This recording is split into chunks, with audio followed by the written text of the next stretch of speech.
Welcome to Blizzard Fire. We hope this video helps fire up your solution. You start by linking accounts and enabling crossplay. This is essential. First, sign into your 2K account. Link PlayStation, Xbox, or Steam ID under account settings so progress syncs. Once linked, go to game settings and flip on crossplay.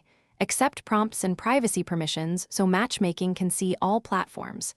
Make sure your online status is visible and that friends appear with platform icons. This prepares the game to match you across systems and keeps progression consistent.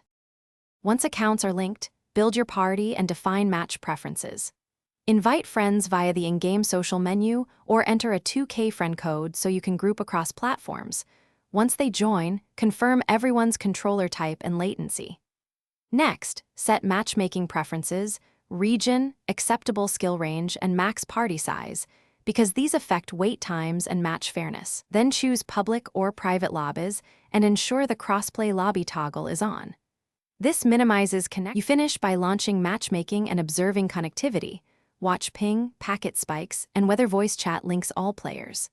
If someone can't join, first relog the 2K account and ask them to restart their platform. Then power cycle your router or toggle NAT settings to open or moderate. If needed, toggle crossplay off and back on to refresh sessions or create a private match with a code for stable play. If problems persist, gather logs and contact 2K support with device, region, and error details. Thanks for watching. If you found this helpful, don't forget to like and subscribe.